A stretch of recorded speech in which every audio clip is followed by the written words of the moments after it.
Welcome to Tart Words. I'm your host, Linda Hengerer, and I'm a writer, a reader, and a baker. I talk to writers about their latest book and what inspires them, chat with fellow author Suzanne Fox about what writers can learn from reading their favorite authors, and share fast and easy recipes for anyone looking for a sweet treat. Join me as I share Tart Bites, Tart Thoughts, and Tart Words. Joan Wright Mularz lives in Florida and summers in Maine.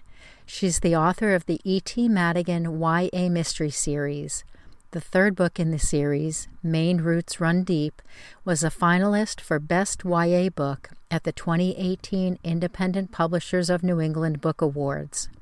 Kirkus Reviews said Maine Roots Run Deep was a winsome tale of a girl whose paranormal gift is only one of the traits that makes her exceptional.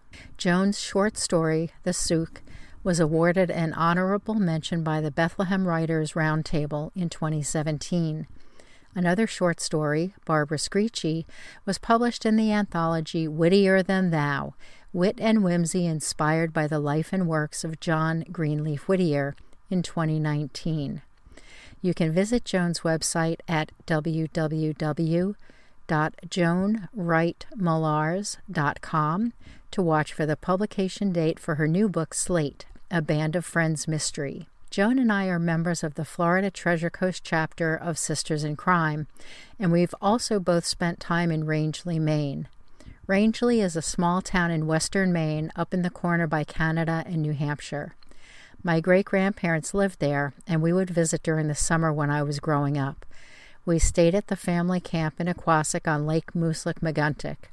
Most recently, I was there in 2018 when we had a family reunion, and I climbed Bald Mountain for the first time. Today, Joan joins me to talk about her character E.T. Madigan, Maine Roots Run Deep, Rangeley, and writing. Welcome to the Tart Words podcast, Joan. Thank you. It's good to be here, Linda.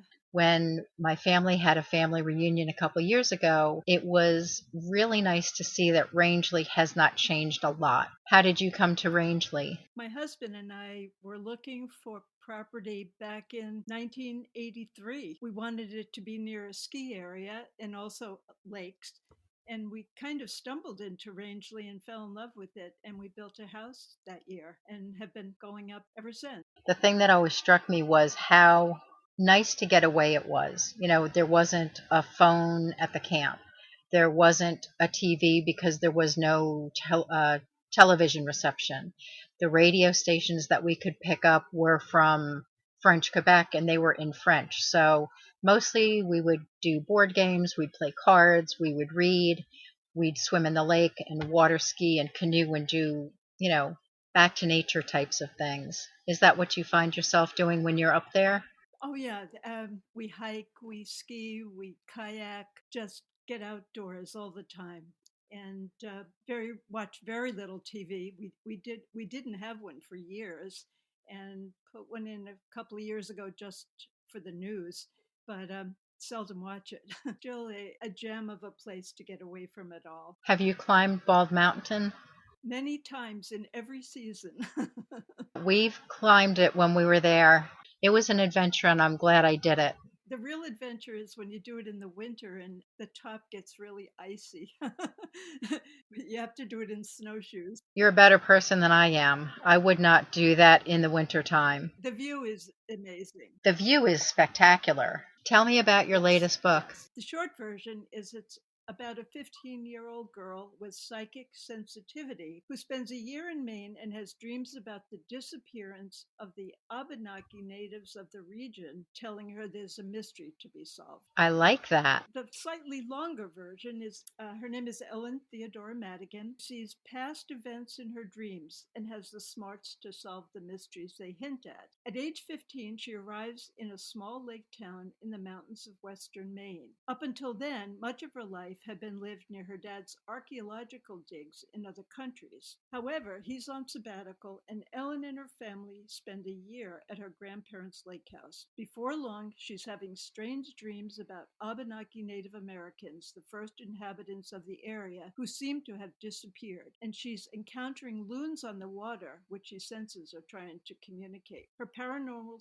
sensitivity goes on alert, and she knows there's a mystery to be solved. So, with the help of her first boyfriend and a loner girl she befriends, she looks for answers. That sounds really interesting. And you mentioned that's part of a series. Is Slate part of the same series or is it different series? No, the E.T. Madigan series has a girl protagonist. The Slade is the beginning of a new series, and the main character is male. And this one is set in New York City, so it's quite a departure. Yes, it is. Where do you get the ideas for your main characters? You know, the E.T. Madigan is a girl, and in Slate it's a male character. But where do you get your ideas? For Ellen in the E.T. Madigan series, it was more because I grew up in a generation that had gender specific expectations. I wanted the opposite in my protagonist, a strong, smart, and capable girl who follows her interests unhindered by gender bias. I also wanted her, and this is the teacher in me, to be a positive role model for showing girls that they can be assertive, active, curious, adventurous, and still feminine. My main character for 3 books, Ellen Theodora Madigan, loves science, is energetic and fit, solves mysteries, and gets crushes on boys. And then finally, I wanted her name to honor my 2 grandmothers, who were each strong in different ways. Ellen is for my Nana, who raised 6 children alone after her husband walked out. And Madigan is for my grandma, who emigrated to the States from Ireland on her own at the age of 16.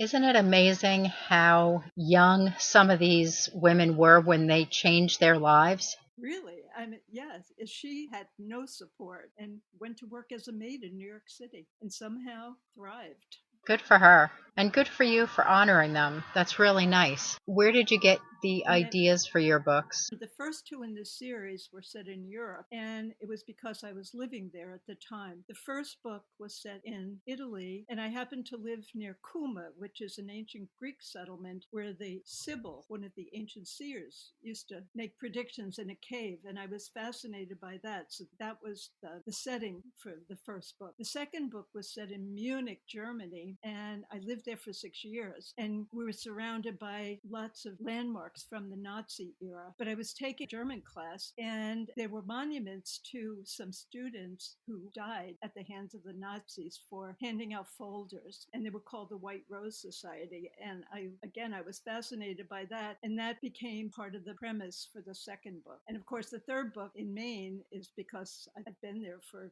since 1983, and I love the area, and I thought it was time to bring Ellen back to the States. It is not the coastal Maine that I think some people think of when they think of Maine, you know, the Portland or Bar Harbor or, you know, some of the rocky beaches or islands that are off the coast of Maine. But it's just really beautiful. And there are ski resorts in the area. There's a lot to do if you like to do outdoorsy things. And it was terrific for me growing up because I love to read, and there was nothing like being on the glider on the porch of the camp, looking out at the lake, reading a book, or, you know, running down to the lake and swimming for a while, then coming back Right, up, right.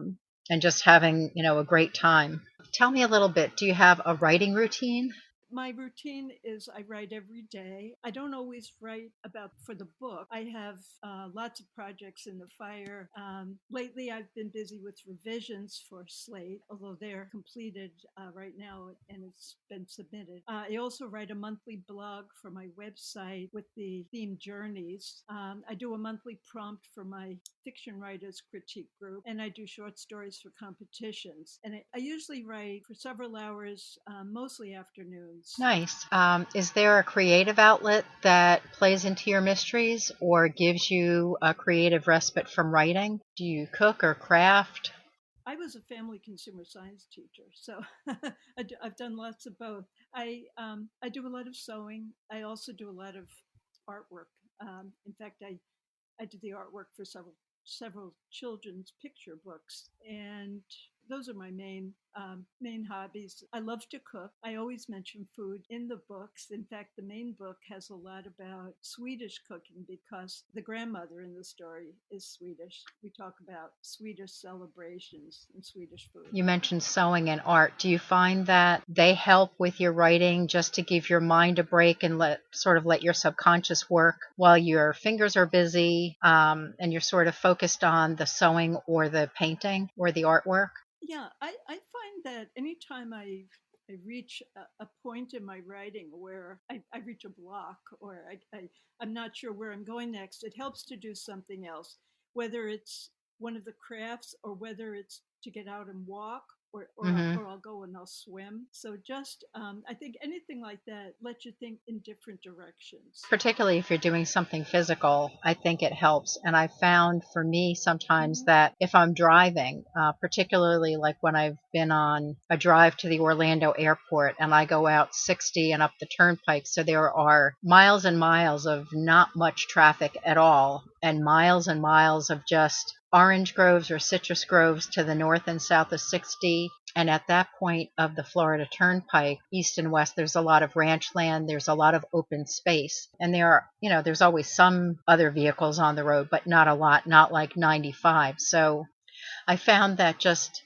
being in the car by myself and having great wide open spaces to look at helps me when I've got a story problem that I haven't been able to work out. I always seem to find some kind of solution. And in fact, when I'm a passenger in the car, I often make notes on my phone that I use later. If I'm driving or walking, or it's amazing how helpful that is, because little things that you jot down you might forget. It helps to fill in details. I've also found that washing dishes, I don't know why, if it's the sound of the water or just the sort of the mindless repetition, I can wash the dishes and let my mind sort of rest. It's not just sitting down typing. It's, you have to move a little bit too. I think that helps stimulate your brain and your mind.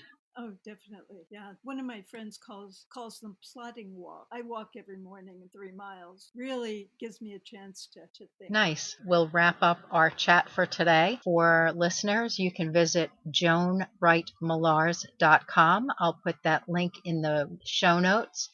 And you can visit that website for her latest books and also the books that are currently available. Thank you so much, Joan. This has been a pleasure. Oh, my pleasure as well, Linda. Thank you. Thank you for joining me this week. To view the complete show notes and the links mentioned in today's episode, visit tartwords.com/tart102. Before you go, subscribe to the podcast to receive new episodes when they're released. Subscribe now in the app you're using to listen to this podcast, or sign up for email alerts through an easy sign-up form for bakers, readers, and writers at tartwords.com/about. Thank you again for joining me, Linda Hengerer, for this episode of Tart Words.